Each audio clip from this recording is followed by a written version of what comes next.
बहुत दूर एक हसीन और हरी भरी घाटी थी जिसका नाम था नूरिस्तान। वहाँ के पेड़ चांदनी में चमकते थे, नदियों से खुशबू आती थी और लोग शांति और सुकून से रहते थे।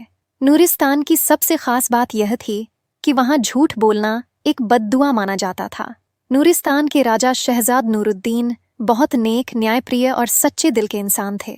नूरिस्तान के किनारे एक छोटा सा गांव था, गुलपोश। वहाँ एक गरीब लेकिन नेक दिल लड़की रहती थी जिसका नाम था माहिन। वह अपने बीमार पिता के साथ एक छोटी सी झोपड़ी में रहती थी।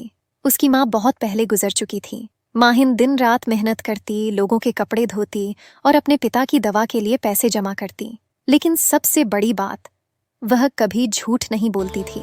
एक दिन वह जंगल में लकड़ियां इकट्ठा कर रही थी कि अचानक उसके सामने एक चमकदार दीपक जगमगाने लगा। दीपक से एक नूरानी परी निकली। माहिन, परी मुस्कुराई, तुम्हारे दिल की सच्चाई ने मुझे जगा दिया है। मैं रोशनी की परी हूँ और तुम्हें एक तोहफा देना चाहती हूँ। माहिन ने आश्चर्य से पूछा, कौन सा तोहफा?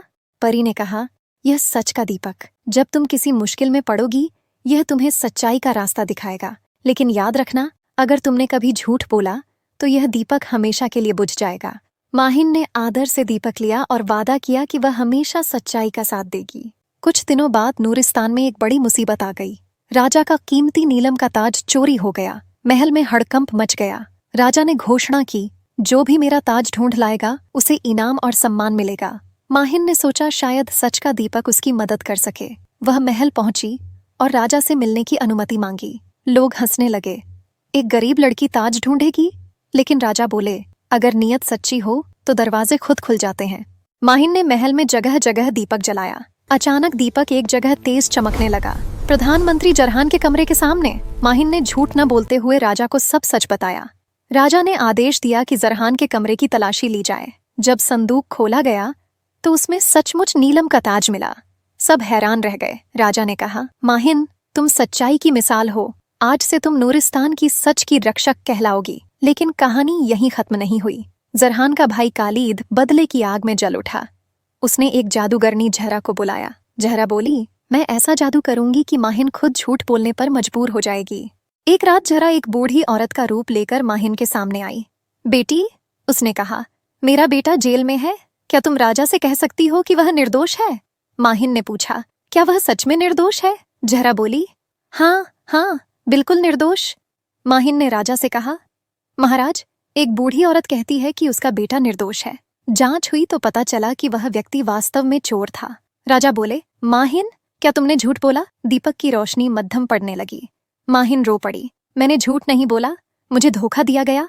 तभी परी की आवाज गूंजी, माहिन, तुम्हारी नीयत सच्ची थी, इसलिए दीपक नहीं बुझा। याद रखो, सच्चाई शब्दों में नहीं, दिल की नीयत में होती है। दीपक फिर से चमक उठा, पहले से ज्यादा तेज। शाहरा की चाल नाकाम हो गई, लेकिन खलीद ने एक आखिरी साजिश रची। उसने राजा के कमरे में जहर मिला हुआ प्याला रख दिया ताकि इल्जाम माहिन पर लगे। सुबह हुई तो राजा बीमार पड़ गए। सबकी नजरें माहिन पर जा ठहरीं और उसे कैद खाने में डाल दिया गया। कैद में बैठी माहिन ने आसमान की ओर देखा और दिया जलाया। बोली, हे रोशनी की परी, अगर मैं सच्ची हूँ तो सच्चाई को उजागर कर दे। दिए से तेज रोशनी फैली और पूरा महल जगमगा उठा। हर झूठ का पर्दा फट गया। कलीद के हाथ से जहर की शीशी गिर गई। राजा की तबीयत संभली और उन्होंने ऐलान किया, आज से माहिन को नूरिस्तान की न्याय मंत्री नियुक्त किया जाता है, क्योंकि सच्चाई से बढ़कर कोई रक्षक नहीं। वक्त गुजरता गया। नूरिस्तान पहले से ज्यादा खुशहाल हो गया। अब वहाँ हर दिल में, हर घर में सच का दिया जलता था।